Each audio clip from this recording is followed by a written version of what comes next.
This is our presentation of the legend of Our Lady of Guadalupe, which starts in 1474. This year puts us right in the heart of a period in European history known as the Renaissance, which roughly covers the 15th and 16th centuries and is a period characterized by an effort to revive and surpass ideas and achievements of classical antiquity. Many extraordinary works of art were created during this period, including this one by Michelangelo, who was actually born that year in 1474. Of course, this is what was happening in Europe, but what was happening in America in 1474? Well, for starters, the Aztec Empire had just been founded just 46 years prior to 1474. So it was a young empire.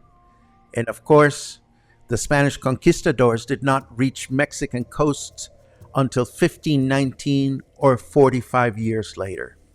So in 1474, the Aztec Empire was in the midst of growing. And why do we start our story in 1474? Well, a little baby boy was born that year. We don't know what he looked like. There were no cell phone cameras at the time, but we know two things about him. First of all, his parents named him Cuautlatoatzin, which means he who speaks with eagles, and he was born in Cuautitlan, some 28 kilometers east-northeast of the city's historic center, which was part of the Texcoco Kingdom. Now, let's take a quick look at where this is located in this ancient map of Tenochtitlan, which of course is now Mexico City. This is what Tenochtitlan looked like when Cuautlatoatzin was born. And Cuautitlan was located somewhere in the northeastern quadrant of the city. And let us not forget that the city was surrounded by water. Here is what Tenochtitlan would have looked like. Of course, we didn't have Google Earth either, but this is an estimated aerial view of how the city, now Mexico City, started growing in the middle of a lake where the Aztec were told by their gods, "You shall seek an eagle eating a serpent standing on top of a cactus." Of course, the Aztec came upon this vision. Unfortunately, the eagle was standing in the middle of the lake. So what do? You build a floating city. Now let's fast forward to 1524, or 5 years after the Spanish conquest. 50 years had actually passed since Cuautlatoatzin was born, and both Franciscan and Augustinian priests were quite busy introducing the Catholic religion and beliefs throughout the region. At that time, there were no convents or churches yet, but Cuautlatoatzin, who had raised a family and found a wife, became intrigued by the teachings offered by the priests, and in this particular year, he was baptized, adopting the Hispanic name of Juan Diego. He also got married by the church to his wife, who adopted the Hispanic name of Maria Lucia. 7 years later, in 1531, Juan Diego was walking from his home to Tlatelolco, and in order to get there, he had to go around a hill called Tepeyac. And on that hill, on Saturday, December 9, the Virgin Mary appeared before him. Just like that. She told him to go to the bishop, whose name was Juan de Zumárraga, and to ask him to build a church under her name. This was the first apparition. So Juan Diego went to the bishop, who didn't believe his words. So Juan Diego returned to the hill where the Virgin appeared again, asking him to insist. This was the second apparition on the same day. The following day, Oh, hold on just a second. I went ahead of my narrative. I'm sorry about that. I'm still here. The following day, Juan Diego went to the bishop to try to convince him, but the bishop asked for proof of the so called apparition. So that same day, he went back to the hill, and the Virgin appeared for a third time, asking Juan Diego to return the following day, in which the Virgin would provide proof for Juan Diego to bring back to the bishop.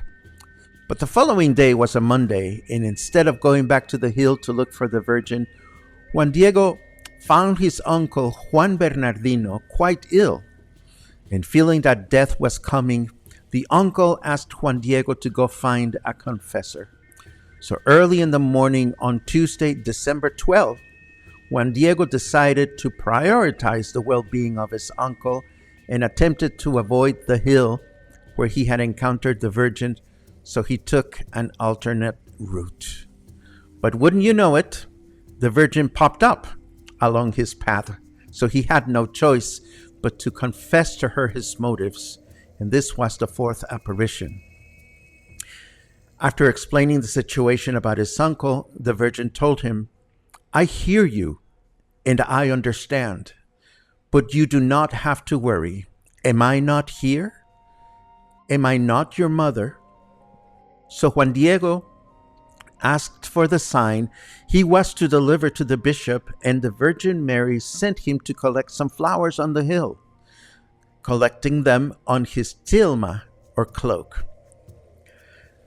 Despite the fact that it was a dry and cold December, Juan Diego was able to collect enough flowers to bring back to the Virgin, so she instructed him to take the flowers to the bishop as proof of her existence.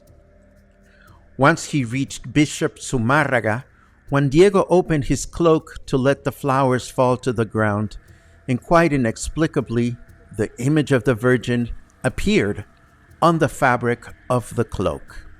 From this moment on, the Virgin became the spiritual heart of the Church in Mexico. And according to Catholic tradition, that same image from that same cloak is what hangs behind the altar at Mexico City's Basílica de la Virgen de Guadalupe, although there is no scientific proof behind this claim. But how did she become the Virgin of Guadalupe? Well, let's go back to our story. Juan Diego didn't actually go back home on the day that he showed his tilma to the bishop. At the bishop's request, he stayed with him, and the following day, Juan Diego took the bishop and his community to the place where the Virgin had appeared to determine where they were to build a sanctuary under her name.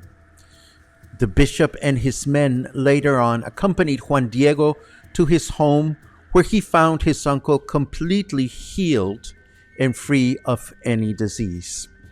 As it turns out, the Virgin appeared to his uncle as well, in what would be the fifth and final apparition.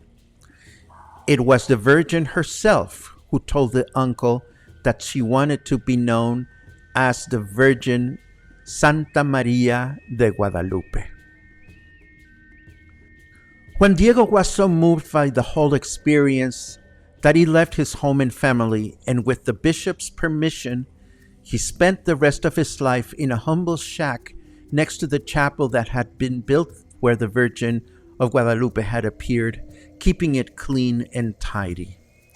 He died in 1548 at age 73, and he was canonized as San Juan Diego by Pope John Paul II in 2002. Now, you're probably wondering how this story was documented. I present to you the Nican Mopowa, or the cover page anyway. The phrase Nican Mopowa means "here is the narration" in Nahuatl, and it is a document published in 1649 that contains the complete description of what is aptly named in Nahuatl "here," and what translated means "the great event in which the Queen of the Heavens, Saint Mary, Our beloved Mother of Guadalupe appeared here near Mexico City in a place known as Tepeyac. The source of the material allegedly came from previous writings by Antonio Valeriano, a historian of the time who apparently heard the account from Juan Diego himself. And this is the legend of the Virgin of Guadalupe.